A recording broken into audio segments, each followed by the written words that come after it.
الحمد لله رب العالمين والصلاة والسلام على سيد المرسلين أما بعد فأعوذ بالله من الشيطان الرجيم بسم الله الرحمن الرحيم والصلاة والسلام عليك يا رسول الله وعلى آلك وأصحابك يا حبيب الله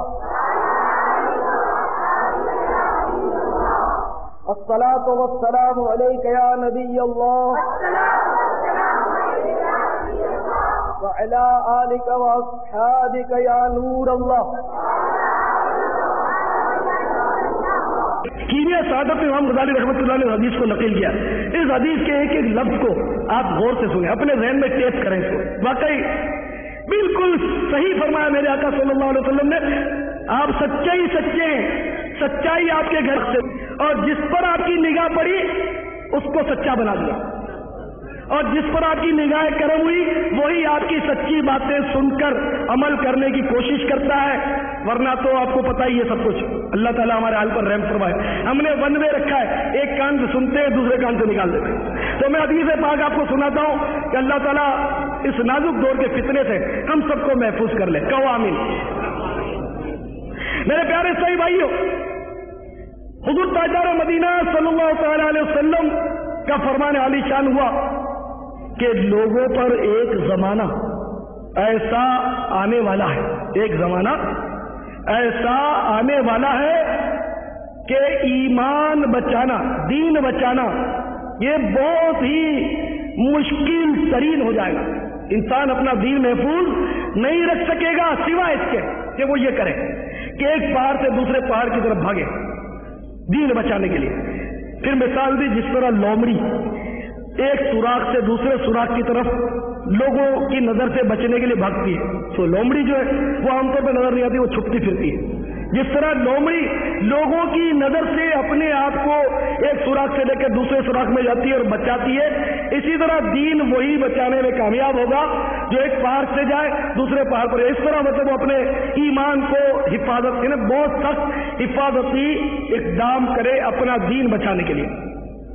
اور فرمایا کہ وہ دور ایسا ہوگا کہ لوگوں سے الگ تھلگ ہونا روا ہوگا. صحابہ کرام حیرت ہوئی, کہ رسول اللہ صلی اللہ علیہ وسلم یہ کیسے ممکن ہے؟ آپ نے تو ہمیں نکاح کرنے کا حکم دیا. تو سرکار مدینہ صلی اللہ تعالی علیہ وسلم نے فرمایا کہ واقعی وہ دور ایسا ہوگا. آپ پہلے یہ عرض کیا کہ سرکار وہ کس طرح کا دور ہوگا, تو سرکار نے اس کی نشانی بیان فرمائی کہ وہ دور ایسا ہوگا کہ رزق کمانا بغیر حرام کے ممکن نہیں رہے گا. واقعات کا دور ہے, بغیر حرام کے رزق حاصل کرنا یہ ممکن نہیں رہے گا. تو سرکار سے پھر عرض کیا رسول اللہ یہ کیسے ممکن ہو سکتا ہے, ہم تو مطلب ہمیں تو نکاح کا حکم ہے. تو پھر آپ نے فرمایا, اور اب جو باتیں وہ مطلب آپ غور سے سنیے. سرکار نے کیا فرمایا صلی اللہ تعالی علیہ وسلم کہ انسان مرد جو ہے مرد وہ اپنے ماں باپ کی وجہ سے برباد ہو جائے گا. ماں باپ اگر مر چکے ہوں گے تو بال بچوں کی وجہ سے وہ تباہ ہو جائے گا. بال بچے بھی نہیں ہیں تو عزیز و اقربا کی وجہ سے وہ برباد ہو جائے گا.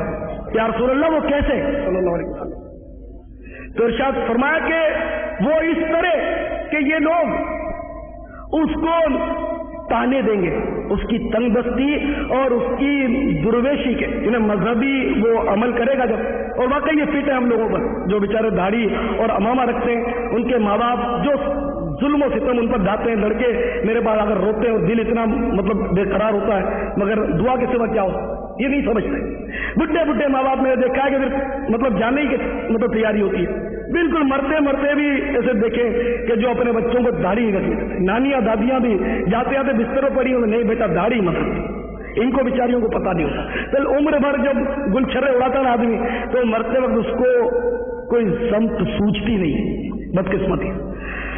تو یہ کہ اس کو سرکار فرماتے ہیں, سرکار آپ کی شان کے قربان وہ دور اب آ چکا ہے کہ اس کو اس کی درویشی پر یعنی فقر پر, اس کی سادگی پر, اس کی درویشی پر, اس کی مسکینی پر, اس کی تنگ دستی پر وہ عزیز و اقارب اس کو تانے دیں گے, اس کو تانے دیں گے. اور طرح طرح کی ضروریات اس کے سامنے رکھیں گے، فرمائش کہ یہ لا دو، وہ کر دو، یہ لا دو، یہ چاہیے، وہ چاہیے، اور اس طرح مرد ہلاک ہو جائے گا۔ بالکل یہی دور ہے، بالکل یہی۔ آج دیکھیں فرمائشیں نہیں ہوتی، سادگی سے کون رہتا ہے؟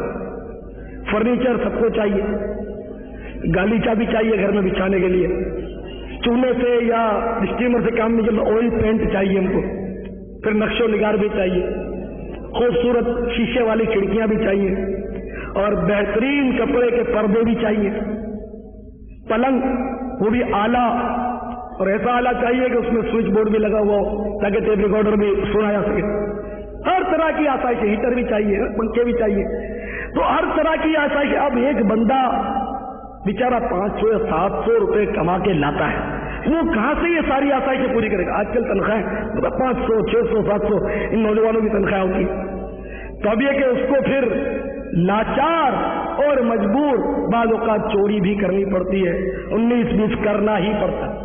سب آ کر اپنے کو بولیں گے تھوڑی، پتا ہوتا ہے کہ کرنا پڑتا ہے، سیٹ کے گلے میں سے ہاتھ مارنا پڑتا ہے، ضروریات ماں مجبور کر رہی ہے کہ ہیٹر چاہیے، سردیاں آ گئی ہیں، اب وہ کہاں سے ماں کو سمجھا؟ تو ٹھیک ہے، اس نے موقع پا کر تو 500 کی نوٹیں کھسکا لی، کام ہو گیا، کر لیتے کئی لوگ کرتے ہیں، آپ کو تو پتا ہے سب، آج کل سب ہو رہا ہے۔ اسی طرح بیوی میک اپ کا سامان مانگتی ہے، ساڑی مانگتی ہے، اب 700 روپے تنخواہ والا بندہ بیچارہ ساڑی کہاں سے لائے؟ 1000-1500 کی تو ساڑی آتی ہوگی شاید، مجھے تو پتا نہیں، تجربہ نہیں، ساڑی خریدیں گے، مہنگی ہوتی ہے سنا ہے، اور اس میں طرح طرح کی ہوتی ہے۔ اب اس کو ساڑی چاہیے، میک اپ کا سامان چاہیے، سینٹ چاہیے، سب چاہیے، تو وہ کہاں سے لائے؟ تو یا تو وہ نوکری ایسی کرے گا جو ناجائز ہے، ناجائز نوکریاں مل جاتی، کئی ایسے دیوانے دیکھے کہ جو ہزاروں روپے کی آمدنیاں چھوڑ کر اب سینکڑوں کے اس پہ آ گئے، اسی لیے کہ وہ حرام ہوتا تھا، لوگوں کے حقوق اس میں تلف ہوتے تھے، غلط کام کرنا پڑتا تھا، غلط کام طرح طرح کے، آپ کو پتا ہے صحیح کام اب رہ کون سا گیا؟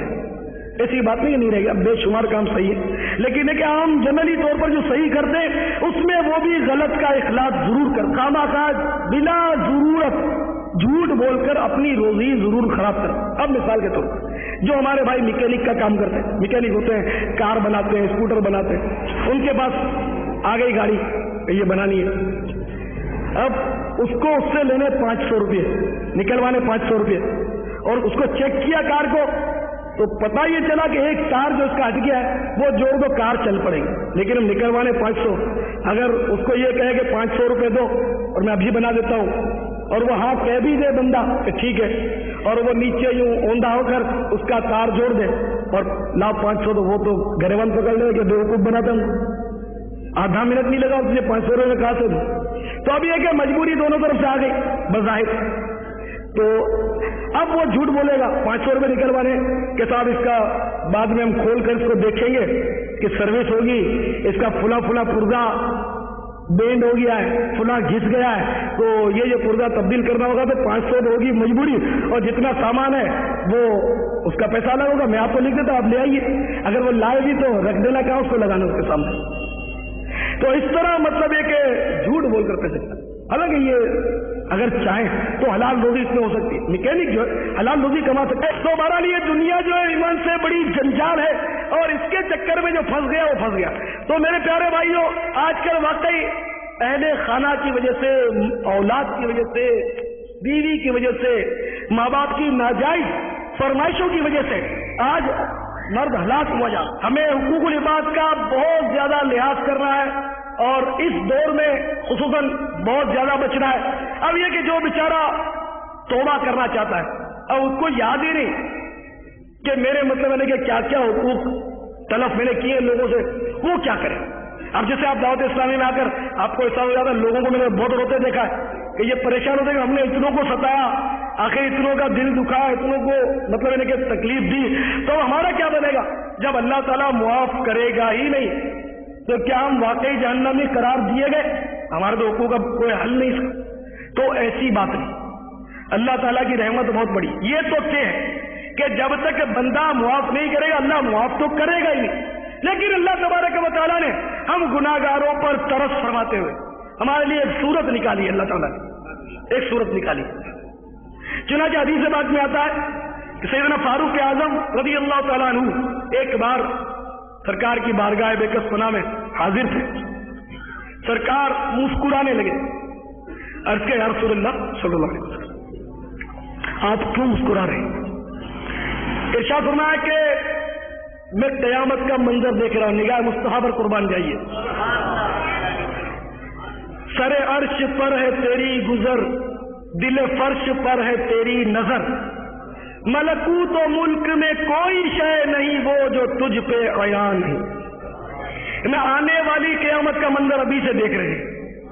میں قیامت کا منظر دیکھ رہا ہوں. دو بندے گھٹنوں یا رانوں کے بل گرے ہوئے اور اللہ تعالیٰ کی جناب میں مقدمہ پیش ہے. ایک اللہ کے حضور عرض کر رہا ہے یا اللہ میں اپنے اس بھائی کو پکڑ کے لایا ہوں، میرا یہ بھائی ہے، اس نے میرے حقوق دنیا میں طلب کیے تھے، انصاف چاہتا ہوں. انصاف اللہ کی بارگاہ میں تو انصاف ملے گا. تو انصاف چاہتا ہوں اللہ، میرے حقوق میرے اس بھائی نے طلب کر لیے. اللہ تعالیٰ اس بندے سے فرما رہا ہے، سرکار فرماتے سرکار سب یہ دیکھ رہے، اس بندے سے اللہ تعالیٰ فرما رہا ہے کہ اپنی نیکیاں اس کو دے. تو وہ بندہ عرض کرتا ہے یا اللہ، وہ بندہ دیکھیں کتنی قسم پرسی کا حالت ہے. وہ بندہ عرض کر رہا ہے یا اللہ میں نے جو کچھ نیکیاں دنیا میں کمائی تھی وہ سب کے سب اہل حقوق تو لے جا چکے، جن جن کے میں نے حق طلب کیے تھے وہ لے جا چکے تھے. اب ایک بھی نیکی پلے نہیں.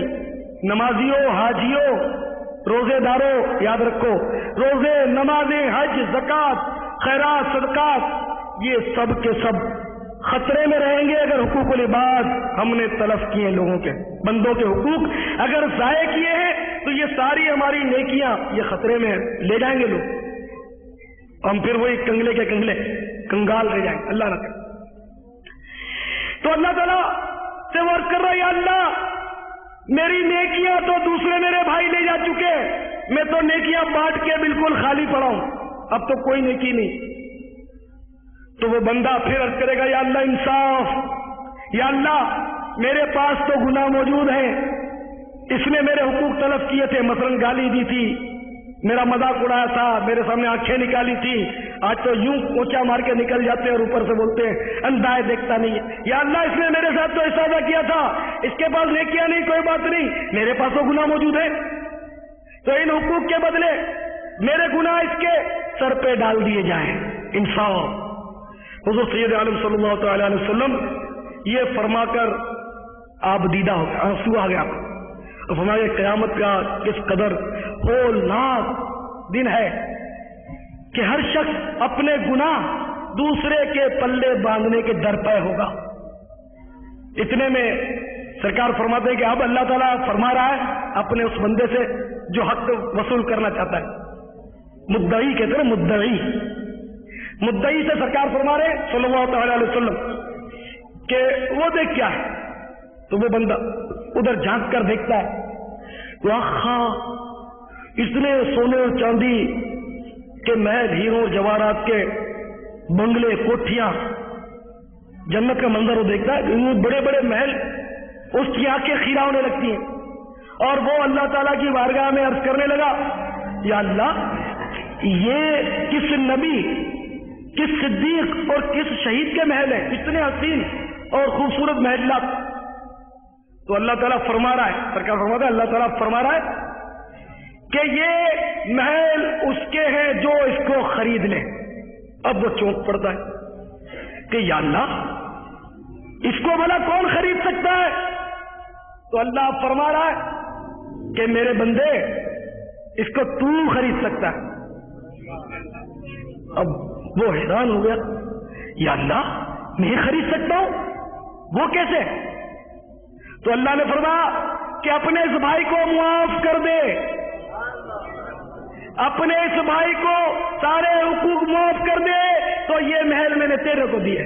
وہ مطلب خوش ہو جائے گا، خوش ہو رہا ہے. سرکار فرما رہے کہ سرکار تو دیکھ رہی معاملہ، وہ خوش ہو رہا ہے اور عرض کر رہا ہے یا اللہ میں نے اپنے بھائی کو معاف کیا. رحمت باری اب اور جوش میں آئی ہے اور اللہ فرما رہا ہے کہ اپنے بھائی کا ہاتھ پکڑ اور اس کو بھی جنت میں لیتا جا.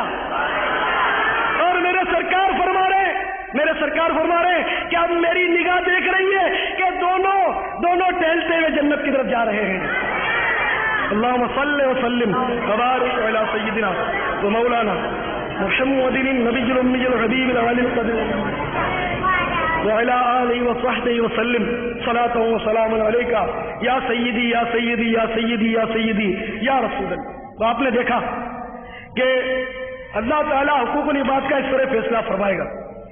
پھر اس حدیث کو ارشاد فرمانے کے بعد میرے اور آپ کے محترم مکرم معظم محتشم آقا صلی اللہ تعالی علیہ وسلم نے فرمایا کہ مسلمانوں میں باہم صلح کرایا کرو، مسلمانوں میں آپس میں صلح کرایا کرو کہ قیامت کے روز اللہ تعالیٰ بھی بندوں میں صلح کرائے گا. تو یہ اللہ کی رحمت ہے. تو اللہ کی رحمت سے مایوسی کی بھی ضرورت نہیں. اگر حقوق العباد تلف ہمارے سے ہو گئے اور ممکن نہیں ہے اس کی معافی، ہاں ممکن ہے تو معاف کرا لینا چاہیے. مثال کے طور پر ہم نے کسی کی غیبت کر لی تو غیبت یہ کبیرہ گناہ، اشد کبیرہ، بہت سخت کبیرہ گناہ. غیبت ہم نے کر لی اور اگر اگلے کو پتا چل گیا کہ غیبت اس نے کی ہے تو اب اس غیبت کرنے والے کے لیے یہ لازمی ہے کہ جس کی غیبت کی اس سے معافی مانگے، اس سے معافی مانگے کہ میری خطا معاف کر دے، میرے غیبت کر، وہ معاف کر دے تو مسئلہ حل ہو گیا. اب اس کو اگر پتہ نہیں چلا اور ہم نے غیبت کر لی، اس کو پتہ نہیں چلا تو اب اس سے معافی مانگنے کی حاجت نہیں، بلکہ جب غیبت ہو گئی ہمیں ندامت ہوئی کرے ہم سے غیبت ہو گئی تو اس کا علاج یہ ہے کہ ہم اس طرح دعا مانگیں، اللہم اغفر لی ولہم، اے اللہ میری اور اس کی مغفرت فرما. یہ دعا اللہم اغفر لی ولہم، یہ دعا آپ کو یاد رہ جائے فبہا، ورنہ اپنی زبان میں کہہ لیں، اردو میں کہہ لیں، گجراتی میں کہہ لیں، جس زبان میں آپ چاہے کہہ لیں کہ یا اللہ میری اور اس کی مغفرت فرما. تو یہ ہے مطلب اس غیبت کی توبہ، ایک طرح سے کہ دونوں کی توبہ کر کے دونوں کے لیے بخشش کی دعا مانگے. بندہ مر گیا ہے، اب احساس ہے کہ اس سے معافی نہیں مانگی، پتہ بھی چل چکا تھا، معافی نہیں مانگی، اب کیا ہو؟ تو اب تو ظاہر کیا علاج؟ اب عمر بھر اس کے لیے مغفرت کی دعا مانگتا ہے جبھی تبھی، مطلب کہ اللہ اس کی بخشش فرما، اس کی بخشش فرما، اس کی بخشش فرما. اسی طرح بس میں گئے تھے، بھیڑ کی وجہ سے ٹکٹ نہیں دے سکے، بھیڑ کی وجہ سے ٹکٹ نہیں دے سکے، بھول گئے، کنڈکٹر آیا نہیں، ہمیں یاد رہا نہیں، ہم بغیر ٹکٹ کے اتر گئے. اب بس کی کمپنی بھی پتہ نہیں کون سی کمپنی کی بس تھی، پتہ نہیں ہمیں، اب کیا کریں؟ ٹکٹ تو بچ گیا، حق العبد تو تلف ہوا ہی، ٹکٹ تو دینا ہی دینا تھا، اب کیا کریں؟ تو اس کا اب حل یہی ہے کہ چونکہ اس کو پہنچانا اب ممکن نہیں رہا تو اس ٹکٹ کی رقم 60 پیسے بنی تھی یا 80 پیسے بنی، جو بھی بنی تھی، وہ رقم کسی فقیر کو، مسکین کو خیرات کر دے، صدقہ کر دے، دے. یہ مطلب اس کا حل ہے. یہ نہیں کہ آپ بھول گیا تو کوئی بات نہیں، رکھ لیے تو پھنس جاؤ. تو جتنی ٹکٹیں بھول کر بھی رہ گئی یا بدقسمتی سے بھلا دی ہیں، اب یہاں آنے سے پہلے تو کارنامے ہوتے ہی اپنے نوجوانوں کے، مجھے پتا چلتا ہی رہتا ہے، یہ بیچارے کرتے ہوتے ہیں نادانی کے دور میں، یہاں اگر ان کی کلئی کھل جاتی ہے تو اتنی رقم کا آپ اندازہ لگائیں کہ آج تک میں نے 35 روپے کی ٹکٹیں بنوائی تھی مثلا، تو 35 روپے آپ خیرات کر دیں، صدقہ کر دیں، توبہ کریں تو اللہ تعالیٰ غفور رحیم ہے، وہ اپنی رحمت سے حقوق العباد معاف کرانے کا سبب قیامت کو بنا دے گا، اس کی رحمت سے ہو جائے گا. ورنہ حقوق العباد آپ کو پتہ ہے نا کہ بہت سخت معاملہ ہے، جب تک بندہ معاف نہیں کرتا یہ معاف ہوتے ہی نہیں. اب جس پر اللہ کی نظر رحمت ہو جائے وہ اس پر کرم ہو جائے گا، اس کے لیے معافی کی صورت ہو جائے گی. ورنہ اگر وہ ناراض ہوا تو ہم لوگ کوئی نہ صاحب حالات اس قدر خراب ہیں کہ حقوق العباد میں تو ظاہر ہے کہ سمجھتے نہیں، بالکل نہیں سمجھتے، یعنی کچھ بھی کر رہا. اب جیسے بڑے بڑے مغمر لوگوں کو دیکھتا، میں نے جیسے چند روز پہلے دیکھا کہ ہم لوگ کھڑے ہوتے، ایک بزرگ آئے، بیچارے بزرگ، میں نے عمر رسیدہ دعا سلام کی ہم لوگوں نے. پھر وہ کسی کے گھر میں یوں جھانکنے لگے, کیا ہو رہا ہے جی, کیا ہو رہا ہے. اب ہم تو ذرا ذہن نہیں بنا سکتے نا, اب 70 سال کے بوڑھے کا ذہن کیسے بنا, وہ تو لڑائی کر لیں. تو اس طرح وہ جھانک کے, اب ظاہر یہ بھی حق العبد تلف تو ہوا نا, کسی کے گھر میں ہی جھانکنا یا کیا ہو رہا ہے, سرکار نے اس کا سختی سے منع فرمایا. حتیٰ کہ حدیث میں آتا ہے کہ جس کے گھر میں جھانک کر دیکھا, اگر اس گھر کے رہنے والوں نے آنکھ پھوڑ دی تو اس گھر میں رہنے والے پر قصاص نہیں, اس کو سزا نہیں دی جائے گی کہ اس نے کیوں جھانک کر دیکھا. ہو سکتا ہے کوئی بے پردگی, دروازے بند ہے, کھڑکی کھلی, یوں دیکھیں گے, ہو سکتا ہے وہ کپڑے بدل رہا ہو, گھر کی خواتین آ جا رہی ہو. اب یہ ٹھیک ہے ساری عورتیں بے پردہ ہیں, تو سبھی تو بے پردہ نہیں. ہو سکتا ہے جس گھر میں آپ جاگ رہے وہ مطلب پردہ نشین ہو. اچھا وہ پردہ نشین نہیں بھی ہے تو آپ کی نگاہوں پر تو پردہ ڈالا ہی گیا ہے نا. اب یہ کہ جو بے پردہ عورت نکلے تو اس کو دیکھنا تھوڑی جائز ہو جائے گا. اب تو زیادہ اپنے آپ کو بچانا پڑے گا اس دور میں, تو کہ یہ ساری بے پردہ گھوم رہی ہیں تو ہم بھی قصدن بازار اور گلیوں میں چکر کاٹتے رہے, تاکتے رہے اور ان پر مطلب وبال ڈالے کہ یہ نکلتی کیوں اس طرح. نہیں, جرم دونوں طرف سے, اس کا تو گناہ ہے. جو عورت بے پردہ نکلتی ہے وہ تو حرام فعل کی مرتکب ہے, اس پر تو لعنت برس ہی رہی ہے. لیکن ہم اگر اس کو تاکیں گے, جھانکیں گے, اس کو تاڑیں گے تو ہم بھی حرام کے مرتکب ہوں گے. ہماری نگاہیں اس قدر مطلب انہیں کہ وعید ہے کہ حدیث شریف میں آتا ہے کہ جو حرام سے اپنی آنکھ پر کرے گا. اب مثلا عورت کو تاڑ کر اس نے پر کیا حرام سے, فلم دیکھ کر اس نے حرام سے اپنی آنکھ کو پر کیا. فلم میں جو ناجائز سین ہوتے ہیں, اگر فلم میں تو جائز سین ہوتا کون سا ہے. جتنی بھی سنیما گھروں میں فلمیں چل رہی ہیں سب میں عورتیں ہوتی ہیں. ٹی وی میں جتنے ڈرامے آتے ہیں میں سمجھتا ہوں آتے ہوں گے, مطلب دیکھنے کا مہربانی عورتیں تو ہوتی ہیں, مجھے پتا ہے اتنا, تو میں بھی کراچی شہر میں رہتا ہوں, آپ کے شہر میں رہتا ہوں, عورتیں ہوتی ہیں. حج کی فلم آتی ہے اس میں بھی عورتیں ہوتی ہیں, جائیں تو جائیں کہاں.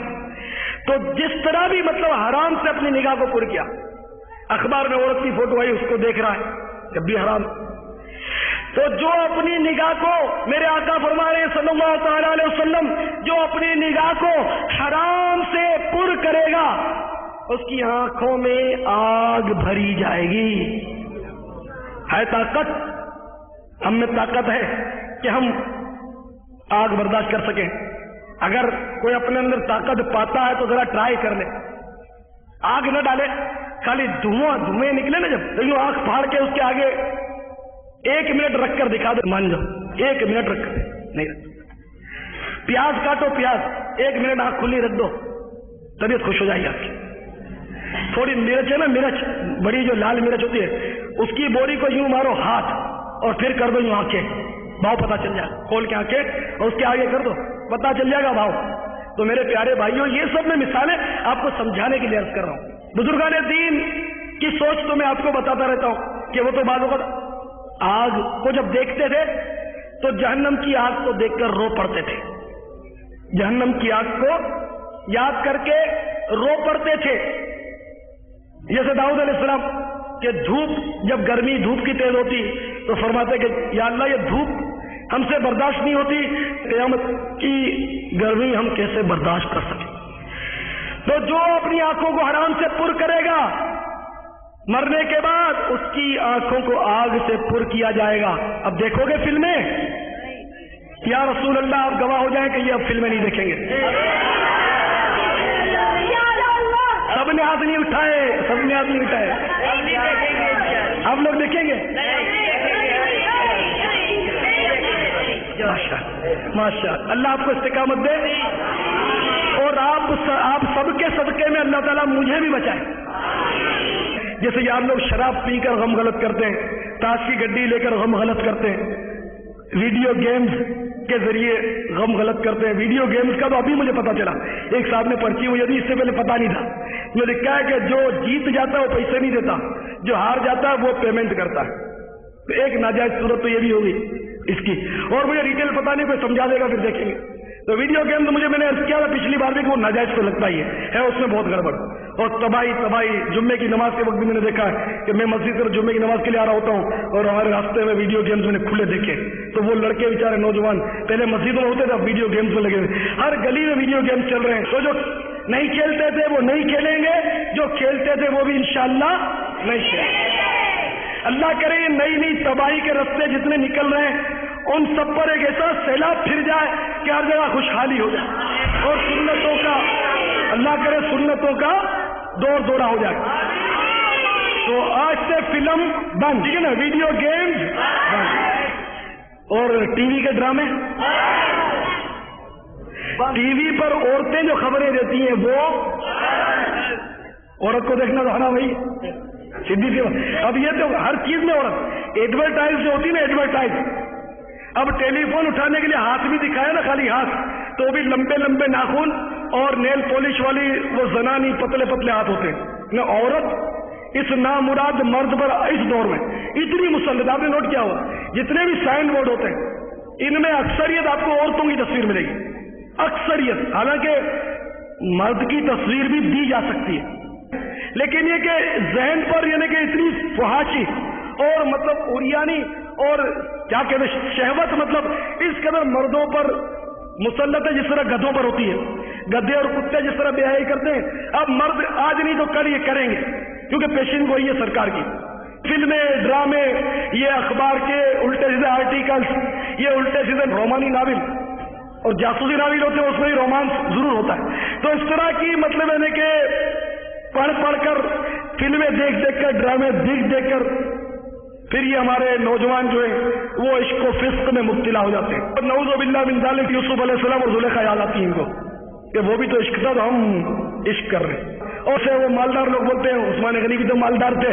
میں نے مثال دی نا آپ کو, عثمان غنی مالدار تھے, تمہارے پاس ایک ٹکا بھی عثمان غنی والا, ایک ٹکے کا کروڑوں حصہ بھی عثمان ہی دکھا دو تمہارا غلام بن جاؤں گا.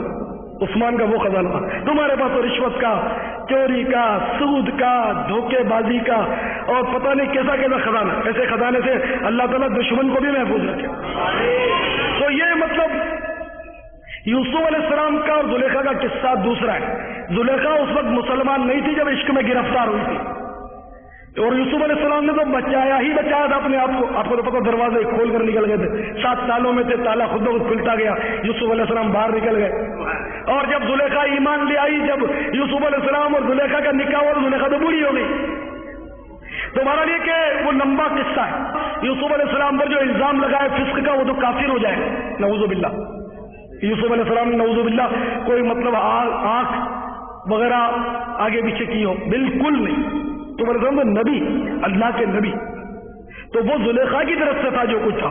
تو آج کل کا عشق ایسے ہی مطلب یہ فسق ہے جو آج کل ہو رہا ہے بدقسمتی سے, اور بالکل یہ تاڑنا اور خط بازی کرنا اور ایک دوسرے کو پیغام دینا, توبہ توبہ توبہ, زندگی کا کوئی بھروسہ نہیں میرے بھائیو. کیا مجھے یہ پتا نہیں کہ عین ممکن ہے کہ فلم میں چلا جاؤں اور فلم دیکھتے دیکھتے میرا ہارٹ فیل ہو جائے اور لوگ مجھے گھسیٹ کر نکالیں کہ دیکھو یہ تھا. تو اللہ تعالیٰ ہمارے حال پر رحم فرمائے. ان فلموں نے, ڈراموں نے ہمارا ستیہ ناش کر دیا. صرف یہ کافی نہیں کہ آپ بچ گئے, بلکہ میرے بھائیوں کوشش کیجئے کہ ہم دوسروں کو بھی بچائیں. یہ بھی کوشش کہ ہم دوسروں کو بچائیں.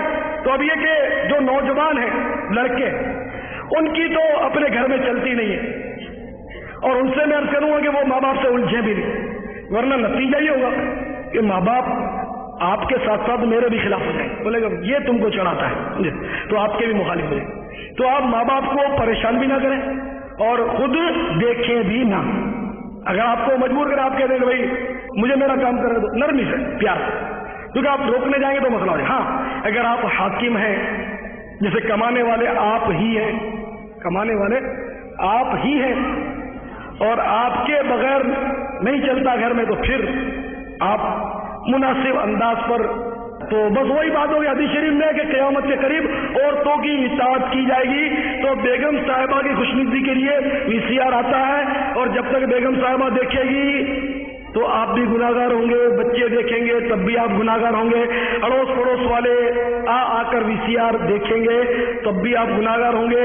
تو اس لیے ہو سکے تو VCR کو مہربانی کر کے ختم ہی کر دیں, ہاتھ نہیں اٹھائیں, لیکن اپنے دل میں نیت کر دیں کہ ختم کر دیں. مزہ دے کہ جس کے گھر میں ہو اور اس کی چلتی بھی ہو, نہ چلتے, اب لڑکے بھی جا رہے ان کی چلتی نہیں ہے, یعنی کہ حاکم ہو, جیسے باپ ہے, آپ میں سے کوئی باپ بیٹھا ہو, شوہر بیٹھا ہو, اپنی بیگم پر جو چلا سکتا ہو اپنی, وہ مرد بن کر کہے کہ آج سے میرے گھر میں نہیں چلے گا.